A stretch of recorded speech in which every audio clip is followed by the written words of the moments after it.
하리로다. 아멘. 할렐루야. 우리 성도의 교제에 나오도록 하겠습니다. 앞뒤 좌우 분들과 함께 인사 나눌 때 사랑합니다, 축복합니다 라고 인사하도록 하도록 하겠습니다. 사랑합니다, 축복합니다. 이 시간 선포되는 말씀이 우리 가운데 충만하게 임하여서 주의 은혜가 우리의 삶 가운데 아름답게 열매 맺을 수 있기를 간절히 소원합니다. 하나님께서 세상을 창조하시고 아담의 범죄함으로 죄가 들어온 이후에 지금까지 세상은 악과 선이라는 두 축에 의해서 움직이게 되었습니다. 세상의 권세 잡은 사단은 다양한 방법으로 사람들의 마음을 빼앗아 죄의 자리에 앉아 거하도록 만들었는데요. 가장 대표적으로 재물을 꼽을 수가 있는 것이죠. 재물이란 인간의 생활에 있어서 반드시 있어야 하는 것입니다. 그래야 의식주의 문제가 해결이 되고 좀 더 윤택한 삶을 살 수 있기 때문이죠. 재물이 없을 때는 몰랐지만 재물이 있으므로 윤택한 삶을 누리게 되면 없었을 때는 어떻게 살았는지 신기할 따름입니다.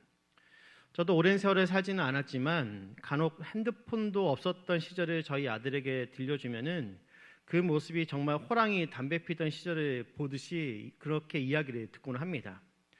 그러면서 하는 말이 아빠는 불편해서 어떻게 살 수 있었느냐라고 묻곤 하는 것이죠. 그러면 저는 여러분들이 다 아는 답변을 합니다. 다 살아. 여러분, 하루가 다르게 빠르게 변해가는 세상 속에서 사람들이 찾는 복이란 과연 무엇일까요? 많은 사람들이 복 받기를 원하죠. 재물의 복도 있고 인복도 있으며 건강의 복도 있습니다. 모두 사람들이 다 받기를 원하는 것들입니다. 사람들마다 바라는 복이 다르겠지만 요즘 세상에는 돈이면 다 된다라는 말이 마치 상식이 되어버린 것만 같습니다. 그래서 사람들은 더 많이 갖기 위해서 밤낮을 가리지 않는 것이죠. 그리스 로마 신화를 보면은 마이다스라는 왕이 등장을 합니다. 그는 금을 너무 좋아해가지고 신에게 무엇이든 만지면은 금이 되게 해달라고 간구했던 것이죠. 신은 그의 기도를 들어주었고 그의 손은 황금을 만드는 손으로 바뀌게 되었습니다. 처음에는 분명 축복이었습니다. 가치가 없는 돌덩이도 만지면 금으로 바뀌니 그의 손은 분명 축복받은 손이 분명했죠. 하지만 나중에 되니까 이 물잔을 만져도 금으로 변해서 물 한 모금 마실 수 없게 되었고 심지어는 사랑하는 딸도 손으로 만지니 금으로 변해버리는 그런 끔찍한 일을 당하게 됩니다. 결국 그는 음식을 먹지 못해서 야위어서 죽고 말게 되죠.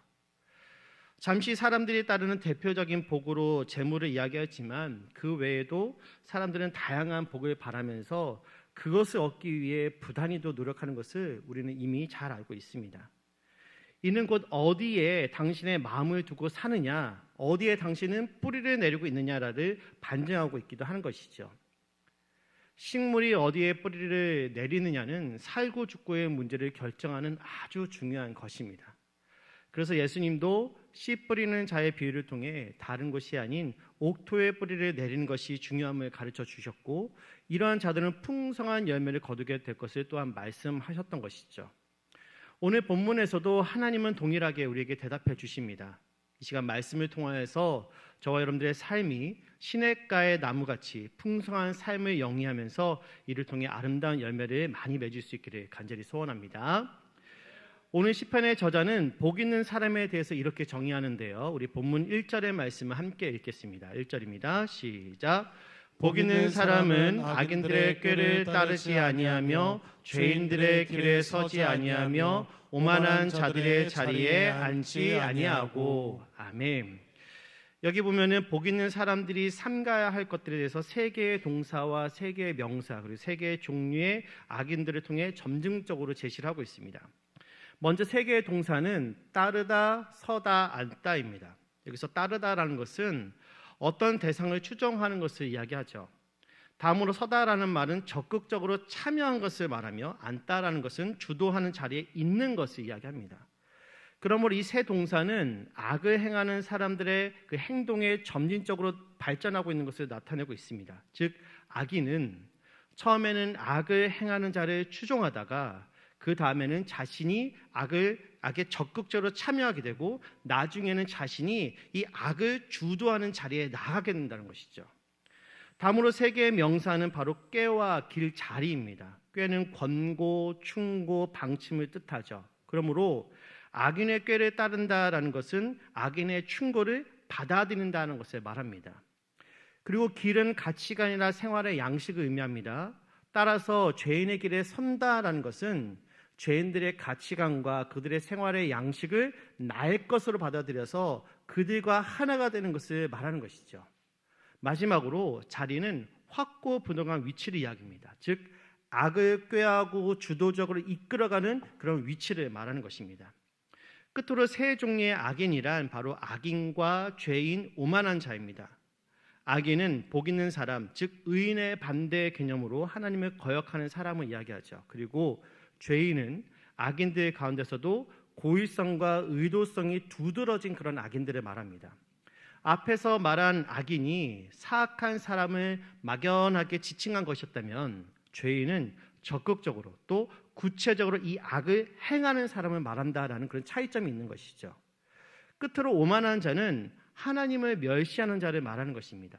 하나님과 하나님의 말씀을 모독하는 자들이죠. 사랑하는 성도 여러분, 악은 그 단계에 따라서 점증적으로 성장하며 발전해 나갑니다. 악인이라고 해서 처음부터 극악 무도한 자였던 것은 아니란 것이죠. 악인도 처음에는 악인의 꾀를 따르는 것에서 시작을 합니다. 그러나 그렇게 처음에 한두 번 악인의 꾀를 따르다 보면 점점 악인들의 그 가치관이 나의 생활 양식이 곧 나의 가치관과 생활 방식이 되는 것이고 나중엔 그 자신이 악을 주도해 나가는 위치에 서게 되는 것이죠. 하나님은 이러한 악인들에 대해서 어떤 특정한 악을 행하는 사람들을 지칭하기도 하지만 성경 전체적으로 봤을 때는 악인이란 하나님의 말씀을 거절하거나 거역하는 자들을 말한다는 것을 우리는 잘 알 수 있습니다. 그래야 해서 사람들이 보기에는 선인인데 실제로는 악인인 사람도 세상에는 많이 있는 것이죠. 즉 세상적으로 보면은 어떤 특정한 악을 행하지 않았을 뿐더러 많은 선을 행하여서 사람들에게 선인이라고 불리기도 하지만 하나님을 거역하기 때문에 실제로는 악인인 사람들도 많다라는 것입니다. 그렇다면 왜 하나님을 거절하고 거역하는 것이 악이 되는 것일까요? 그것은 하나님께서 절대자로서 선의 절대적인 표준이 기준이 되시기 때문입니다. 모든 일의 옳고 그름을 판단하는 데는 기준이 있는 것이죠. 기준이 없으면은 무엇이 옳고 무엇이 그른지 판단할 수가 없습니다. 세상 사람들이 법을 세우는 것도 그러한 기준을 정하기 위해서입니다. 바울은 율법의 기능의 하나가 죄를 깨닫게 하는 것이다 라고 말하고 있습니다. 그러므로 선악의 절대적인 기준이 되는 하나님을 거역하는 자가 악이라는 것은 분명한 것이죠.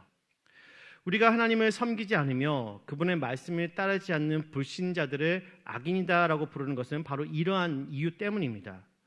물론 불신자들이 이러한 말을 들으면 분노하면서 말도 안 된다라고 할 것입니다. 그러나 100m 달리기 선수가 아무리 재빠르고 아무리 빨리 달려도 자기 트랙에서 벗어나서 달리면 그는 당장 실격을 당하게 되는 것처럼 세상의 기준에서 아무리 선을 행한다 할지라도 그것이 하나님의 기준에서 벗어난 것이라면 그는 악인이 될 수밖에 없다라는 것이죠. 그리고 이러한 사람들이 더욱 안타까운 것은 마지막 날 최종 심판의 자리에서 자신들이 그토록 자랑하던 모든 것들이 자신들을 구원할 능력이 없다라는 것이며 그렇게 심판을 받게 된다라는 것이 너무나도 안타까운 것입니다. 반대로 세상적으로는 조금 부족할지라도 하나님을 따르고 그분의 말씀에 청종하며 그 말씀대로 살기를 원하는 자들은 의인으로 인정받게 되는 것이죠. 그러므로 우리는 선인과 악인을 가르는 이 절대적인 기준이 하나님에게 있음을 잊지 말아야 될 줄로 믿습니다. 그래서 세상적으로도 선을 행하기에 힘써야겠지만 무엇보다도 하나님을 경외하기에 힘써야 될 줄로 믿습니다. 그렇다면 어떻게 우리는 하나님을 경외할 수가 있는 것일까요? 오늘 시인은 2절에서 이렇게 말합니다. 우리 이 말씀 함께 보도록 하겠습니다. 시작. 하여 그의 율법을 주야로 묵상하는도다. 아멘. 복 있는 사람, 즉 의인은 여호와의 율법을 즐거워합니다. 여호와의 율법이란 곧 하나님의 모든 가르침을 의미하죠. 정리를 해보면은 의인은 하나님의 가르침으로 즐거움을 삼는 자들인 것입니다. 그리고 여기에 한 가지 더, 이들은 다른 어떠한 것을 더 추구하거나 첨가하지 않고 오직 여호와의 율법만으로 즐거워한다라는 것이죠. 세상의 많은 사람들은 즐거움의 근원을 여러 곳에 둡니다. 이 말은 거꾸로 이야기를 해보면은 한 가지로 만족하지 못한다라는 것입니다. 이것이 나에게 즐거움을 줄 것이다라고 생각을 하고 시작을 했지만 금세 실증이 나고 생각했던 것보다 별로해서 또 다른 즐거움을 줄 만한 것들을 찾게 된다는 것이죠. 그러나 의인에게 하나님의 말씀은 완전한 즐거움을 줍니다. 그러므로 의인은 다른 곳에서 또 다른 즐거움을 찾을 필요가 없는 것이죠. 오직 하나님의 말씀 하나면 만족스러운 즐거움을 얻게 되는 것입니다. 그래서 2절 하반절에 보면은 그는 율법을 주야로 묵상한다라고 증언하고 있는 것입니다. 주야로 묵상한다는 것은 항상 묵상한다는 것이죠. 얼마나 만족스러운 즐거움이면 다른 데로 눈을 돌리지 않겠습니까? 이는 세상 사람들의 눈으로 봤을 때는 참으로 이해하기 어려운 모습입니다. 세상 사람들이 하나님의 말씀을 보면은 참으로 따분하기 그지없죠. 그러나 하나님은 사랑하는 사람에게 있어 하나님의 말씀은 영혼을 소생시키며 지혜롭게 하며 마음에 참된 기쁨을 주는 줄로 믿습니다. 또한 세상에 줄 수 없는 참된 위로와 평강을 우리는 하나님의 말씀을 통해서 경험하게 되는 것이죠. 무엇보다도 중요한 것은 하나님의 말씀은 우리의 죄를 고발하여 죄를 고백하게 하고 그 죄로부터 떠나도록 하여 이 세상 그 어떠한 것으로도 해결할 수 없는 우리의 죄의 문제를 해결하고 우리를 구원으로 인도하여 주는 것입니다. 그래서 시편 기자는 이 감출 수 없는 기쁨으로 다음과 같이 고백합니다. 시편 119편 97절의 말씀을 우리 함께 읽겠습니다. 시작. 내가 주의 법을 어찌 그리 사랑하는지요, 내가 그것을 종일 작은 소리로 읊조리나이다. 아멘. 간절히 바라기는 우리 수원복부교회 모든 성도들이 하나님의 말씀을 사랑함으로 이와 같은 동일한 고백을 할 수 있기를 바랍니다. 특별히 오늘 하반기 양육훈련 및 제자반 수료식을 맞이하시는 우리 성도님들, 말씀을 읽고 묵상하는 가운데 새로운 것을 알아가고 또 익히면서 큰 은혜를 경험하셨을 줄로 믿습니다. 이 은혜가 여러분들을 더욱 즐겁게 하기를, 그리하여서 은혜의 선순환이 계속해서 이루어지기를 다시 한번 간절히 소망합니다. 이렇게 여호와 율법을 즐거워하는 자들은 어떠한 삶을 살게 된다라고 말합니까? 오늘 본문 3절의 말씀 우리 함께 읽어보도록 하겠습니다. 3절입니다. 시작. 그는 시냇가에 심은 나무가 철을 따라 열매를 맺으며 그 잎사귀가 마르지 아니함 같으니 그가 하는 모든 일이 다 형통하리로다. 아멘. 성경은 열매를 빨리 맺으라고 말하지 않습니다. 시냇가에 심겨 있으라라고 이야기하죠. 여기서 말하는 시냇가란 관계수로, 즉 주위에 물을 대기 위해서 계획적으로 파놓은 수로를 이야기합니다. 이와 달리 중동에는 자연적으로 형성된 시내로서 와디라고 부르는 것이 있습니다. 이런 와디는 우기인 겨울철에는 물이 흐르다가도 건긴 여름철이 되면 물이 흐르지 않게 됩니다. 즉 간헐천인 것이죠.